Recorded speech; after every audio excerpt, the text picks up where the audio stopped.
What would you do if someone looked you in the eye and said, "You don't belong here"? For Snoop Dogg, that moment came 30,000 feet in the air. A single phone call later, an entitled passenger and entire crew learned the hard way that respect isn't optional, it's a right. This isn't just a story about a seat, it's about standing your ground and flipping the script in the script on privilege. The low roar of airplane engines filled the air as passengers made their way across the bustling airport tarmac. The camera followed their steady movement, capturing the energy of the moment, ground crew in fluorescent vests signaling to each other, the distant hum of jetliners, and the golden glow of the evening sun setting against the horizon. Inside the luxury first-class cabin, the atmosphere was a world apart. Plush, wide seats upholstered in cream, leather gleamed under the soft ambient lighting. A soothing melody played faintly in the background, almost drowned out by the occasional clink of champagne glasses.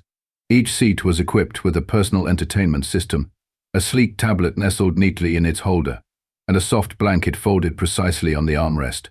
The space exuded opulence and comfort, a haven reserved for those who had earned or demanded it. Among the first-class passengers, one figure stood out. Snoop Dogg, draped in a casually stylish hoodie paired with designer joggers, settled into his seat with an air of quiet confidence. His signature shades perched on his nose, and a chain with a gleaming medallion peeked out from beneath his hoodie. Despite his relaxed demeanor, Snoop carried an unmistakable presence, a combination of charisma and resilience that turned heads even in this elite cabin. As he adjusted his seat, Snoop let out a satisfied sigh, leaning back into the plush cushions. It had been a long week of back-to-back performances, negotiations, and media appearances. This flight wasn't just transportation, it was a brief moment of peace. His hand grazed the leather cover of a notebook on his lap. The camera lingered on the notebook, showing its meticulously embossed initials, as if to hint at the contents within plans, dreams, and the culmination of years of relentless hard work. Snoop gazed out of the window, where the vibrant hues of the sunset painted the sky in rich oranges and deep purples, his reflection faintly visible on the glass. A montage played out, showcasing snippets of Snoop's journey. Streets lined with palm trees in Long Beach, a young boy walking home with his backpack slung over his shoulder. Flashbacks of him rapping on the stoop, beats blaring from a boombox, and his teenage self dreaming of more. The images shifted to the bright lights of concerts, sold-out arenas, and his rise to global fame. The sequence underscored a narrative of grit, talent, and resilience, the story of a man who had earned his place, Seat 1A, through sheer determination.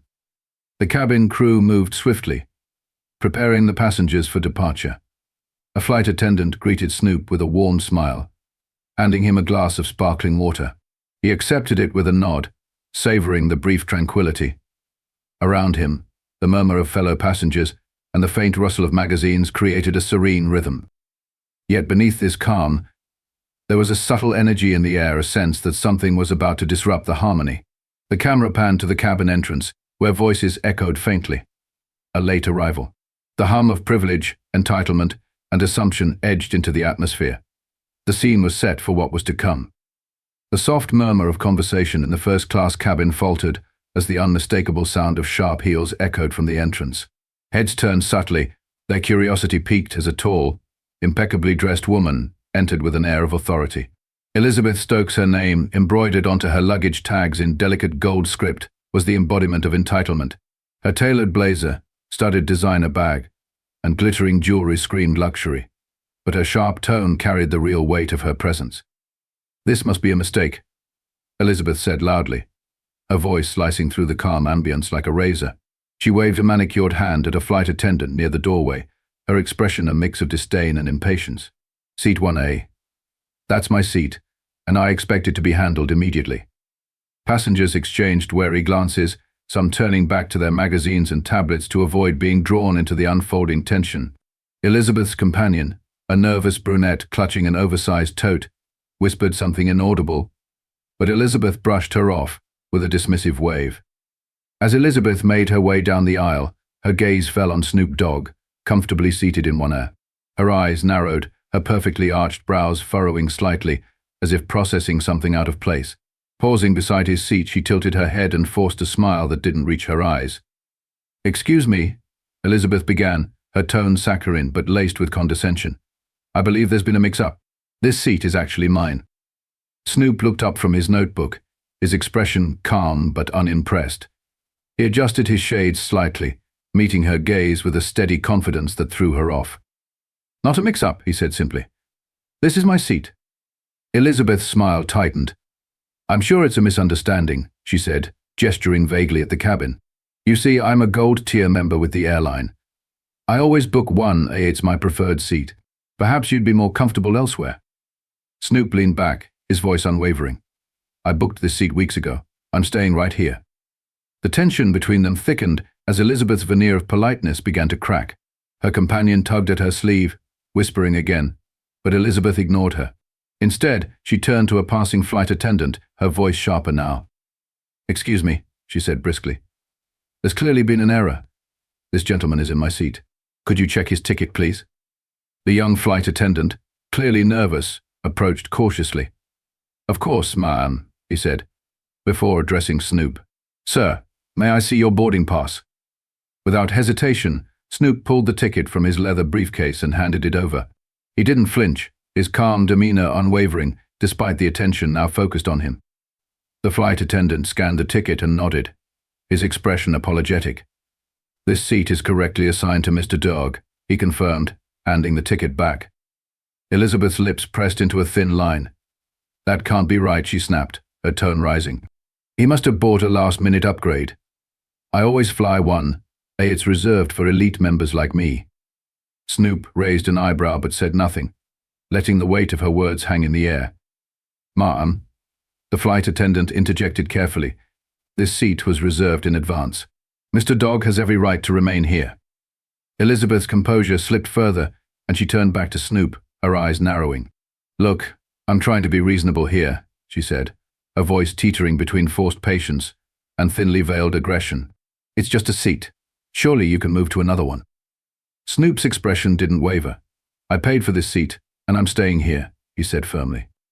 The calm finality in his voice made Elizabeth's companion tug more insistently at her sleeve. "Elizabeth, maybe we should just drop it," she whispered. Elizabeth shot her a glare before turning back to the flight attendant.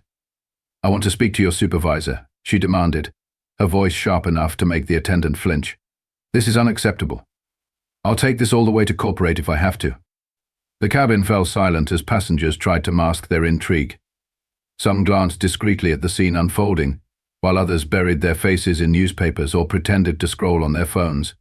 The air grew heavier, charged with the unspoken tension of entitlement clashing against quiet defiance. The flight attendant nodded stiffly. "I'll get the supervisor," he said, retreating quickly down the aisle.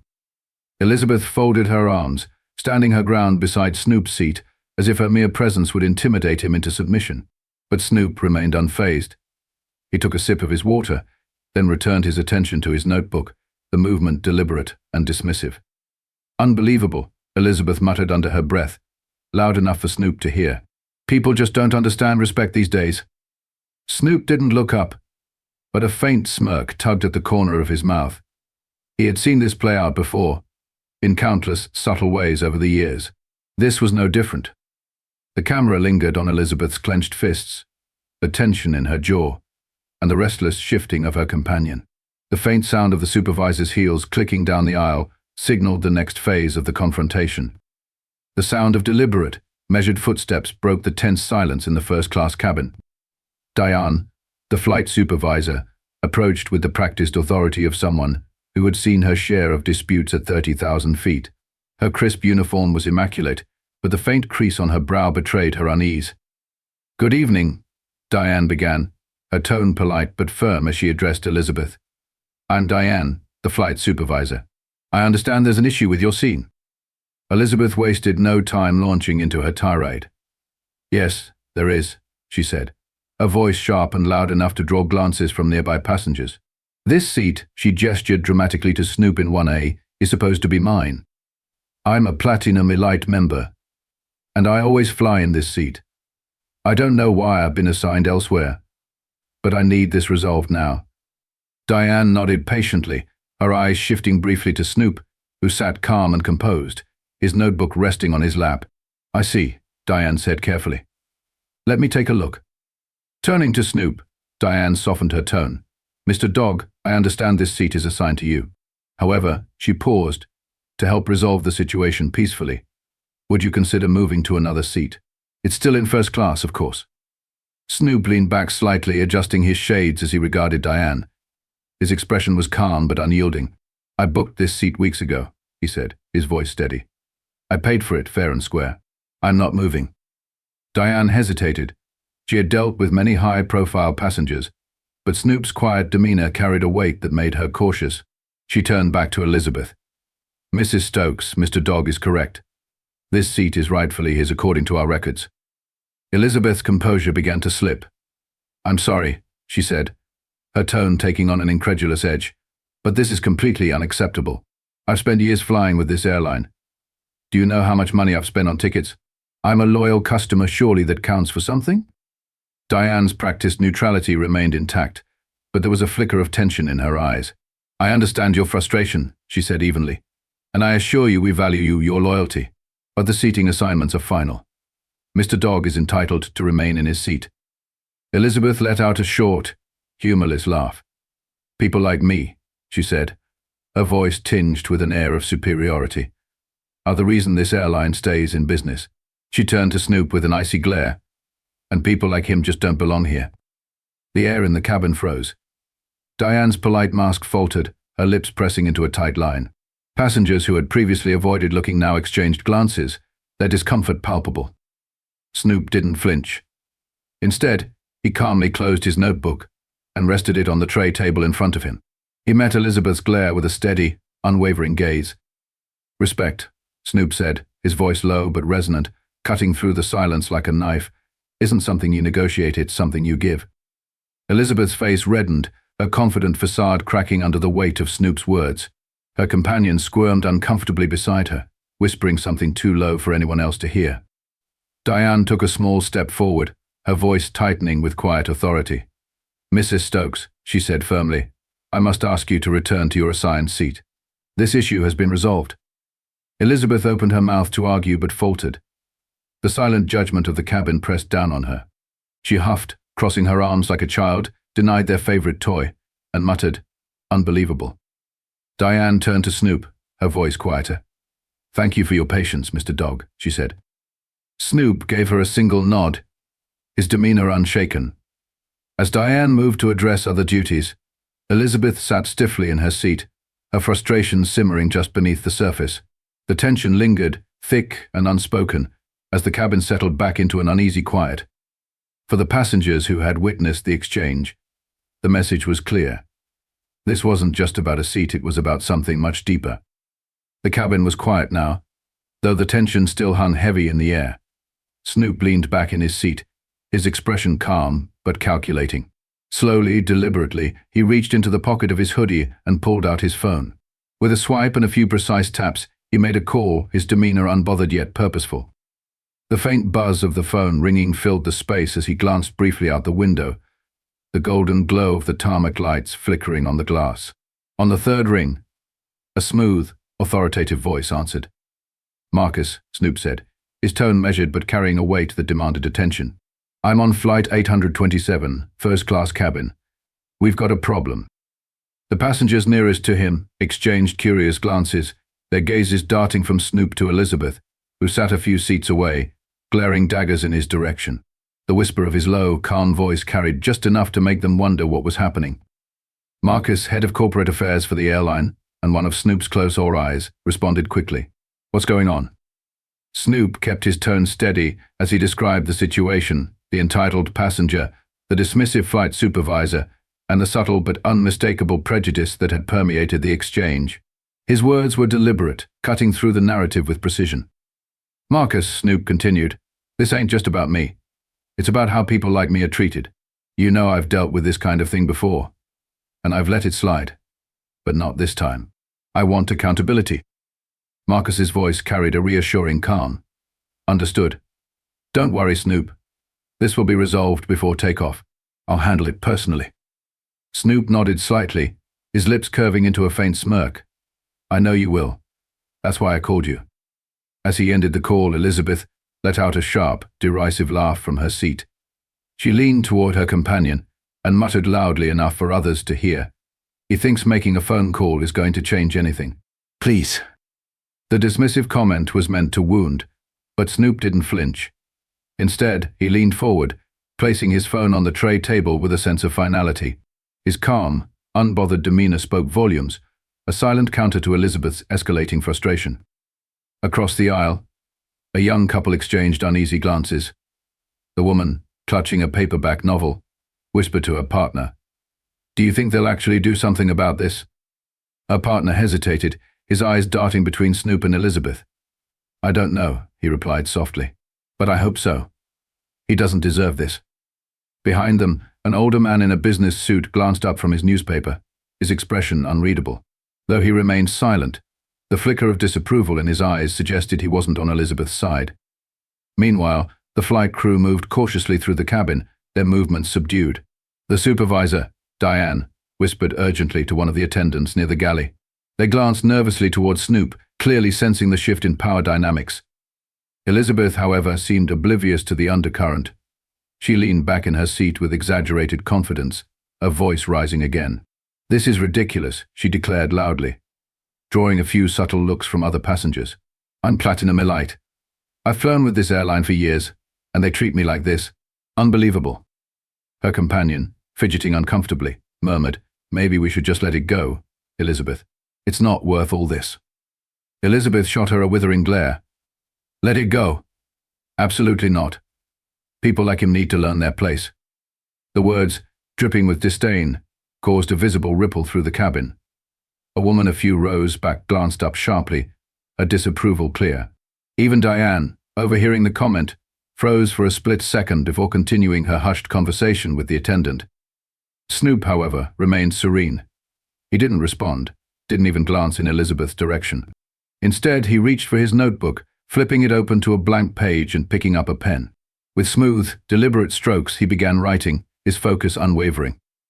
The passengers watched quietly, the hum of the aeroplane engines filling the silence left in the wake of Elizabeth's rant. Though no one spoke, their expressions told a story of unease, judgment, and quiet admiration for Snoop's unshakable composure. Minutes later, a faint vibration buzzed against Snoop's tray table. He glanced at his phone, saw Marcus's name flash on the screen, and answered with a calm "Talk to me." On the other end, Marcus's voice was confident and assured. "We've already reached out to the crew. They've been informed that this situation will be dealt with. Just sit tight, Snoop. This isn't over." A faint smile tugged at the corner of Snoop's lips as he leaned back in his seat. "Thanks, Marcus. I knew you'd come through." He ended the call and slipped the phone back into his pocket, exuding the quiet confidence of a man who knew the wheels of justice had already begun to turn. The cabin remained tense, but the energy had shifted. The battle wasn't over, but Snoop had just played his hand, and it was a powerful one. The soft murmur of the cabin fell silent as the faint hiss of the boarding door opening drew everyone's attention. Two sharply dressed men stepped inside, their tailored suits and polished shoes radiating authority. They moved with quiet precision, their demeanor exuding calm control. The taller of the two carried a sleek leather briefcase, while the other held a tablet. Together, they embodied the unmistakable presence of corporate power.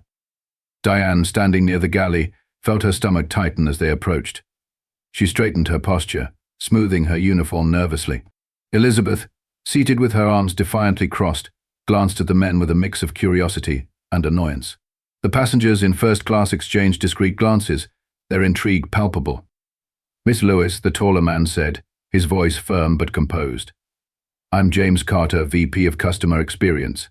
This is my colleague, Anthony Price, Director of Corporate Affairs. We've been briefed on the situation." Diane swallowed hard, nodding. "Yes, sir," she said, her voice carrying a faint tremor.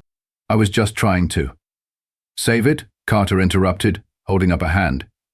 His tone wasn't rude, but it was clear he wasn't here for excuses. "Let's speak privately for a moment." The two corporate representatives stepped toward the galley, motioning for Diane and the flight attendant, Gary, to follow. Elizabeth, however, stood abruptly, her frustration bubbling over. "Excuse me," she said loudly, gesturing toward Snoop. "I hope you're here to address the real issue. I've been completely disrespected by your staff and by this passenger." Her tone dripped with disdain as she waved in Snoop's direction, as though he were the source of all her problems. Carter and Price exchanged a brief look before Carter turned to Elizabeth.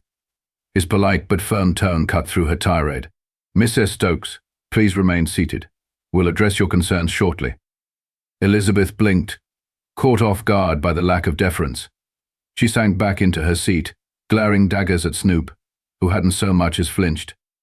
Inside the galley, the tension was palpable. Diane stood stiffly beside Gary, who avoided making eye contact with the corporate representatives. Carter wasted no time. "We've reviewed the situation," he said, his tone cold and professional, "and we've received additional details from our headquarters. Your handling of this matter has raised serious concerns about your judgment and adherence to company policies." Gary opened his mouth to protest, but Price cut him off. "Passengers are to be treated with respect and impartiality," Price said, his voice sharp, "regardless of their perceived status or any other factor. This incident reflects poorly not just on you, but on the airline as a whole." Diane shifted uncomfortably. "With all due respect," she began, "I was just trying to de-escalate the situation. Mrs. Stokes is a Platinum Elite member, and I thought—" "You thought wrong," Carter interrupted, his gaze stern. "Your actions conveyed bias and favoritism, and that is unacceptable." Back in the cabin, Elizabeth grew restless. She turned to her companion, muttering under her breath, "This is absurd. I've been loyal to this airline for years, and this is how I'm treated." Her companion, clearly uncomfortable, said nothing. Meanwhile, Snoop remained calm and collected, seated like a pillar of quiet strength amidst the chaos. His notebook lay closed on his lap, his phone tucked away. He exuded the kind of authority that didn't need to be declared, it was simply understood. Moments later, Carter and Price returned to the cabin, their expressions unreadable. They stopped at Snoop's seat, and Carter inclined his head respectfully.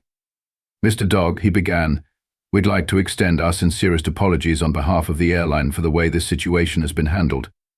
Snoop regarded him with a cool gaze.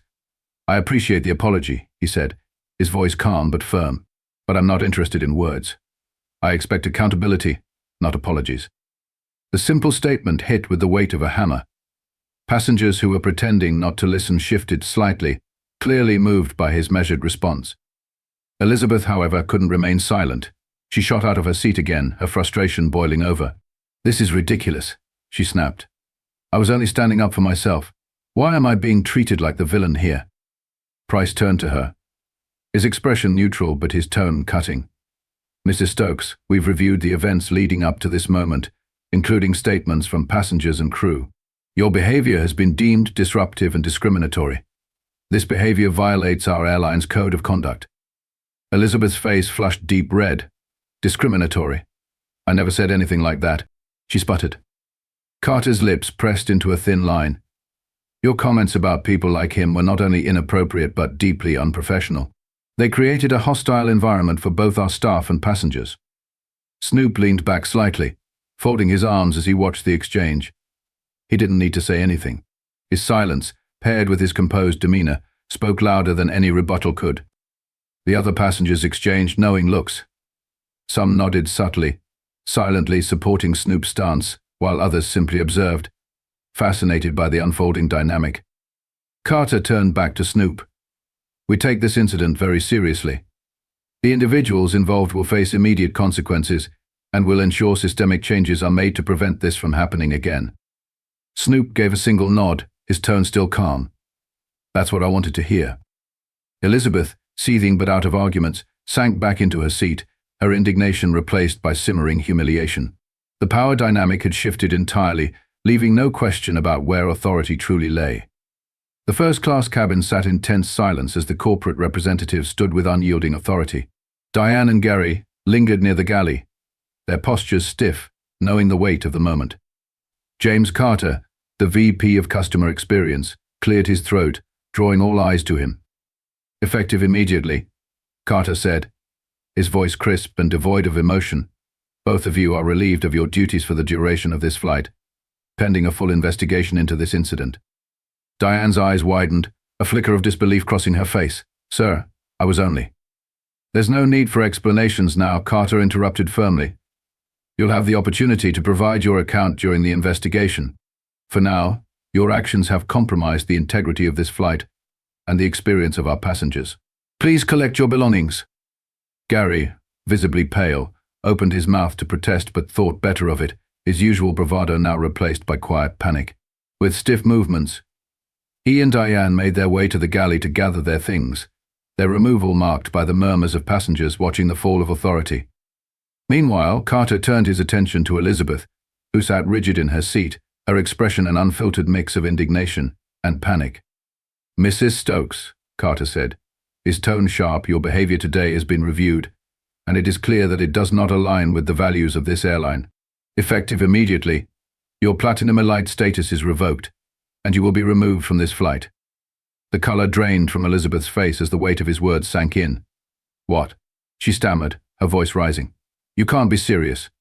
Do you have any idea who I am? Do you know how much I've spent with this airline? This is outrageous." Her outburst only hardened Carter's stance. "This decision is final, Miss Stokes," he said. "Your actions were not only inappropriate, but disruptive to the safety and comfort of our passengers. Security is waiting to escort you from the plane." Elizabeth's protests grew louder, her voice echoing through the cabin. "This is discrimination. You're treating me like a criminal. I'll make sure corporate hears about this." Anthony Price, standing beside Carter, met her tirade with a cold, unwavering stare. "Mrs. Stokes," he said calmly, "the board is already aware of the situation, and this decision reflects their guidance. Please gather your belongings and exit the plane." Security guards entered the cabin moments later, their presence underscoring the finality of the situation. Elizabeth's protests softened into incoherent mutters as she begrudgingly stood. The passengers watched silently as she collected her designer handbag and coat, her every movement stiff with suppressed fury. As Elizabeth was escorted down the aisle, her head held high in an attempt to mask her humiliation, the murmurs among the passengers grew louder. A ripple of quiet approval spread through the cabin, the collective tension finally giving way to a sense of relief. "About time," a man muttered from across the aisle, his tone tinged with satisfaction. Another passenger, a middle-aged woman seated a few rows behind Snoop, leaned forward slightly. "Good for him," she whispered to her seatmate, gesturing subtly toward Snoop. Snoop remained composed, his expression calm as he glanced out the window. The faint glow of the terminal lights reflected in his shades, a quiet contrast to the drama that had unfolded. As the cabin began to settle, a young man seated nearby stood briefly, approaching Snoop with hesitance. "Excuse me," he said softly, his voice carrying a note of gratitude. Snoop turned his head slightly, raising an eyebrow in acknowledgement. "I just wanted to say thank you," the man continued, "for standing your ground. What you did, it means something, to a lot of people." Snoop gave him a small nod, his voice low but firm. "We've all got to do our part." The young man returned to his seat, his expression thoughtful. Around him, the murmurs began to die down, replaced by a subdued calm that hinted at shared introspection among the passengers. With Diane, Gary, and Elizabeth now gone, the corporate representatives turned their attention back to the remaining passengers. Carter addressed them directly, his voice carrying a tone of reassurance. "We sincerely apologize for the disruption," he said. "Our airline is committed to providing a safe, respectful, and inclusive experience for all passengers. Please know that steps are already being taken to ensure incidents like this do not occur in the future." The tension that had filled the cabin dissipated further, leaving behind an atmosphere of quiet resolve. Snoop leaned back in his seat, his notebook resting on his lap. He wasn't one to seek validation from others, but the brief moment of gratitude from the passenger beside him was a reminder of why he had stood his ground. This wasn't just about a seat, it was about respect. And respect, as Snoop had shown, wasn't negotiable. The low hum of the engines filled the cabin as the plane finally began its taxi to the runway. Outside the window, the distant glow of terminal lights faded into the darkness of the evening. Snoop adjusted his seat slightly, letting his shoulders relax against the plush cushioning. His leather notebook rested on his lap, the edges worn from years of use, and his pen hovered above the page as he paused to gather his thoughts. The events of the past hour replayed in his mind, not as moments of anger, but as a stark reminder of how privilege and bias could creep into even the most mundane of settings. He tapped the pen lightly against the paper, a rhythm that seemed to mirror the steady pulse of the engines.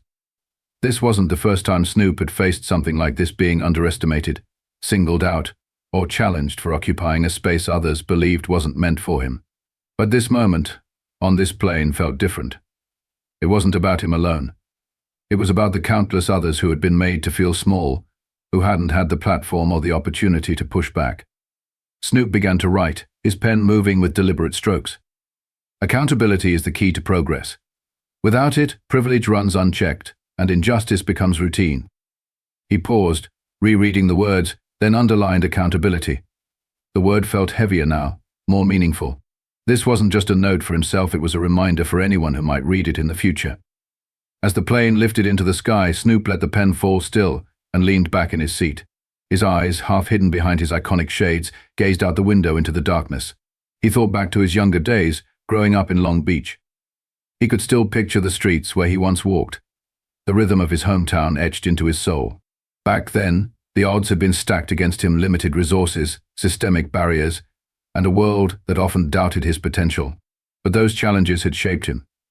Every lyric he wrote, every stage he commanded, and every deal he closed was a testament to his resilience. Snoop remembered the times he'd been told he didn't belong in certain spaces. He remembered the looks, the assumptions, and the barriers that seemed immovable. Yet, here he was. He had refused to accept the limits imposed on him and had worked tirelessly to create a life defined by success and respect. The memory of Elizabeth's words echoed in his mind, laced with entitlement and disdain. People like him. He didn't need to dwell on the moment he had heard those words before, in one form or another. But this time he had stood firm, not just for himself, but for anyone who had ever been dismissed or excluded. Opening his notebook again, Snoop added another line beneath his earlier note. Standing firm is the first step. The second is making sure no one else has to stand alone. He set the pen down and closed the notebook, a faint smile tugging at the corner of his lips. The memory of the young passenger's quiet gratitude returned to him, a reminder that his actions had already begun to inspire others. The plane leveled out, cruising high above the clouds. Snoop tilted his head back, his thoughts shifting from the events of the flight to the work ahead. There were meetings to attend, deals to finalize, and music to create. But beneath it all, there was a deeper purpose, a responsibility to continue breaking barriers and challenging systems that thrived on division. He adjusted his shades and let out a slow breath, his calm exterior giving little away. For Snoop, the victory wasn't about a single seat on a plane. It was about claiming the dignity and respect he, and so many others, deserved. As the cabin lights dimmed and the stars outside glittered against the night sky, Snoop closed his eyes. The journey ahead was far from over, but he was ready. Weeks after the incident, the airline released a formal public statement. The announcement began with an apology, acknowledging the events that had transpired on Flight 827 and the failure to uphold their own standards of respect and equality. This incident does not reflect the values of our company, it read, and we are committed to ensuring it never happens again. The statement went on to outline sweeping reforms, mandatory training programs for all staff focusing on bias awareness, inclusivity, and respectful customer service. A new initiative was introduced to audit incidents of discrimination, ensuring accountability at every level. Images of staff sitting in training rooms began circulating online. Their faces, attentive as professional trainers, spoke about systemic bias and the importance of equity in service. The reforms were heralded as a significant step forward, a direct result of Snoop Dogg's quiet yet powerful stand. Meanwhile, Elizabeth's fall from grace was swift and unforgiving. Though her platinum elite status had been revoked immediately, the real consequences came when the story reached the public. News outlets picked up the incident, with headlines capturing the stark contrast between Snoop's calm composure and Elizabeth's entitled outbursts. Social media exploded. A montage of public reactions unfolded. Tweets praising Snoop's courage in standing firm despite blatant discrimination. Viral posts calling Elizabeth's behavior a symptom of unchecked privilege. Hashtags like Respect is Earned and Stand with Snoop trending for days. Elizabeth, once known for her high society connections, found her social media flooded with criticism. Her attempts to defend herself fell flat, her excuses seen as further evidence of her unwillingness to take responsibility. Snoop, on the other hand, remained humble and focused. In a brief interview about the incident, he said, "This isn't about me. It's about making sure no one has to face that kind of treatment again." The airline's reforms, coupled with Elizabeth's public fallout, marked a shift in the narrative. The incident became more than just a story about a first-class seat. It became a catalyst for change, reminding everyone that respect is not a privilege reserved for the few, but a right for all. The echoes of the event resonated far beyond the cabin of that flight, proving that even the smallest moments of courage could spark a larger movement. Back on solid ground, Snoop arrived at a charity event supporting underserved communities, a cause close to his heart. The room was filled with familiar faces and new allies, all drawn by the shared goal of creating a more equitable world. Taking the stage, Snoop adjusted the mic, his signature calm demeanor commanding attention without effort. "Respect," he began, his voice low but resolute, "isn't something you earn through status or wealth. It's something we owe each other as human beings. Standing up isn't always easy, but it's necessary because every time we let injustice slide, we make it harder for the next person to rise." His words hung in the air, powerful in their simplicity. He didn't dwell on the flight or call out names. Instead, he used the moment to focus on resilience, dignity, and the importance of accountability. The audience rose to their feet, a standing ovation a testament to the impact of his message. As the sun dipped below the horizon, Snoop stepped outside, walking toward the fading light. His silhouette, iconic and steady, symbolized the quiet strength of someone who had weathered storms and emerged unshaken. The screen faded to black, and the words appeared. "Respect is not a privilege, it's a right."